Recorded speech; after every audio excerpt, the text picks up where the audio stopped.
আনিসুজ্জামান সাহেব আর্টিকেল লিখতেন আওয়ামী লীগের পক্ষ থেকে, তার একরকম ধারণা। কোনো রাজনৈতিক দলের কিংবা কোনো সরকারের উদ্যোগ দেখা যায়নি। অধিকাংশই তো কেবল নিজের স্বার্থ কিভাবে উদ্ধার করবে, অনেক সম্পত্তির মালিক হবে। বুদ্ধিজীবীরা তো রাজনীতিবিদদের মতোই অনুচিত কাজ করছেন। এই নতুন কালের নতুন প্রয়োজন এবং কালচারালি জাতিটাকে উন্নত করে তোলা, এই ক্ষেত্রে উল্লেখযোগ্য কাজ হয়নি। পাকিস্তান আমলে যেগুলো সমস্যা ছিল সেগুলোর অনেকগুলোর সমাধান হয়ে গেছে। যেমন মুক্তিযুদ্ধের চেতনা, এই সম্পর্কে এক একজনের এক এক রকম ধারণা। আনিসুজ্জামান সাহেব আর্টিকেল লিখতেন আওয়ামী লীগের পক্ষ থেকে, তার একরকম ধারণা। আবার এই আওয়ামী লীগের পক্ষে কবির চৌধুরী ছিলেন, তিনিও লিখতেন, তার ধারণা একটু ভিন্ন। আবার এই আওয়ামী লীগ থেকেই আরও কেউ কেউ লিখছেন, ইকোনমিস্ট, সবাই তো এখন আওয়ামী লীগেরই, তাদের চিন্তা আরও একটু ভিন্ন। তো এই দিক থেকে মুক্তিযুদ্ধের চেতনার কথা বলতে গেলে আমরা কি মনে করি এটা বলে দেওয়া উচিত। আমি মনে করি 1952 সাল থেকে 48 সাল থেকে যে রাষ্ট্রভাষা আন্দোলন, এই রাষ্ট্রভাষা আন্দোলনের চেতনাকে বলা হতো 21শে ফেব্রুয়ারির চেতনা। এই 21শে ফেব্রুয়ারির চেতনাটাও আমাদের মুক্তিযুদ্ধের চেতনা। পরবর্তীকালে এই চেতনাই আরও বিকশিত হয়েছে, এর সঙ্গে নানান কিছু যুক্ত হয়েছে এবং আমরা মুক্তিযুদ্ধ ইত্যাদিতে গিয়েছি। তারপরে 1954 সনের যুক্তফ্রন্ট যে 21 দফা প্রোগ্রাম ঘোষণা করেছিল, এইটাও আমাদের মুক্তিযুদ্ধের চেতনা। এবং 21 দফা কর্মসূচির দেখব আমরা 21 দফা কর্মসূচিতে 6-7টা কর্মসূচি ছিল, যেগুলো কেবল ঘোষণা দিলেই হয়, সরকারের টাকাও খরচ হয় না, কষ্টসাধ্য কিছু না, ঘোষণা দিলেই হয়। কার্যকর করার জন্য এগোতে হলে সেখানে টাকা পয়সার দরকার। আবার এই ঘোষণাগুলোর মধ্যে কতকগুলি ছিল খুব দরকারি, যেমন বিশ্ববিদ্যালয়ের স্বায়ত্তশাসন। 2টা বিশ্ববিদ্যালয়, রাজশাহী বিশ্ববিদ্যালয়, ঢাকা বিশ্ববিদ্যালয়, পরে 4টা বিশ্ববিদ্যালয় হলো এই চট্টগ্রাম, এবং এই 4টা বিশ্ববিদ্যালয়ই তো স্বায়ত্তশাসন যথাসম্ভব দেওয়া হয়েছে এবং 1973 সালেই এটা শেখ মুজিব সরকারের কালেই দেওয়া হয়েছে। এটা সমস্যার সমাধান হয়েছে। আর ইকোনমিক ডিসপ্যারিটি সম্পর্কে কিছু বিষয় ছিল, রাষ্ট্রভাষা সম্পর্কে কিছু পয়েন্ট ছিল, কাগজে কলমে এই সমস্যাগুলোর সমাধান হয়ে গেছে। সমাজতন্ত্রমুখী 1-2টা পয়েন্ট ছিল, সেইগুলো হয়নি। বাংলাদেশ 50 বছর পার করছে, এখনও হয়নি। কাজেই 21 দফা থেকে আমি বলবো যে 17-18 দফা বাংলাদেশ হওয়ার পরে মীমাংসিত হয়ে গেছে, সমাধান হয়ে গেছে।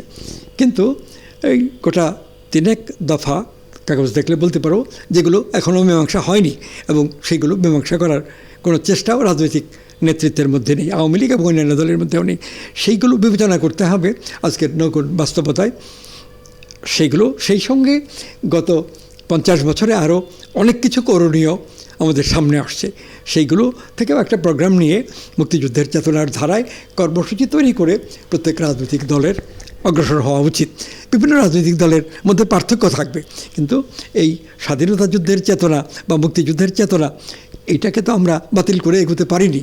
আমাদের অন্তত 1000 বছরের, তার সাথে বেশি সময়ের একটা সাংস্কৃতিক ঐতিহ্য আছে, 1000 বছরের রাজনৈতিক ইতিহাসও আছে, পাওয়া যায়, এর আগেরগুলো পাওয়া যায় না। তো এই যে 1500 বছরের সাংস্কৃতিক ঐতিহ্য এবং অন্তত 1000 বছরের রাজনৈতিক ঐতিহ্য, এইটা আমাদের বুঝতে হবে, এর মধ্যে ভালো মন্দ নির্ণয় করতে হবে এবং এর ভিত্তিতে আমাদের নতুন রাজনৈতিক দৃষ্টিভঙ্গি, নতুন রাজনৈতিক আকাঙ্ক্ষা, নতুন রাজনৈতিক কর্মসূচি ধরে রাজনৈতিক দলগুলোর এগোনো উচিত, সরকারের উচিত। কিন্তু সেই দিকে কোনো রাজনৈতিক দলের কিংবা কোনো সরকারের উদ্যোগ দেখা যায়নি।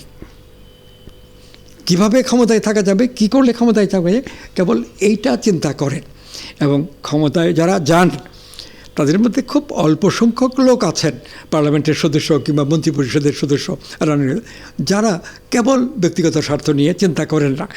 অল্প লোক সবসময়ই ছিলেন, এখনও আছেন, কিন্তু বিপুল অধিকাংশই তো কেবল নিজের স্বার্থ কিভাবে উদ্ধার করবে, অনেক সম্পত্তির মালিক হবে, এই চেষ্টা করেন। তো এই বাস্তবতা পরিবর্তনের জন্য রাজনৈতিক নেতৃত্বের দিক থেকে চিন্তা দরকার, বিশেষভাবে চিন্তা দরকার যারা বুদ্ধিজীবী, জ্ঞানী, জ্ঞান বিজ্ঞানের চর্চা করেন, বিশ্ববিদ্যালয়ের শিক্ষক, কলেজের শিক্ষক, আরও নানান প্রতিষ্ঠানের চিন্তাগত বুদ্ধিগত গবেষণাগত কেন্দ্রে আছেন তাদের, কিন্তু সেই জায়গাতে তো আমরা রাজনৈতিক উন্নতির যেন অভাব দেখি, ঠিক ইন্টেলেকচুয়াল অ্যাক্টিভিটিদের মধ্যেও দারুণ অভাব দেখি। রাজনীতিকদেরকে অনেকে নিন্দা করেন যে এটা করছে না ওইটা করছে না, কিন্তু বুদ্ধিজীবীদের কার্যক্রম বিচার করতে গেলেও বলতে হবে যে বুদ্ধিজীবীরা তো রাজনীতিবিদদের মতোই অনুচিত কাজ করছেন। আজকে যে বুদ্ধিজীবীরা আওয়ামী লীগ করছেন তাদের একটা বড় কর্তব্য আওয়ামী লীগের ভেতর থেকে আওয়ামী লীগের রাজনৈতিক উদ্দেশ্য এবং কর্মপদ্ধতি কি করে উন্নত হবে সেটা তো কেউ করছেন না। প্রতিবার অনেক কিছু তারা করেন, সবটাই দলীয় স্বার্থে করেন, এবং নির্বাচন আসলে নির্বাচনের ইমিডিয়েট আগে একটা কোনো টেলিভিশন চ্যানেল নিয়ে তারা একটা মিটিং করেন, নৌকা মার্কায় ভোট দিতে হবে, নৌকা মার্কায় ভোট দিলেই এই হবে ওই হবে, এইসব কথা প্রচার করেন।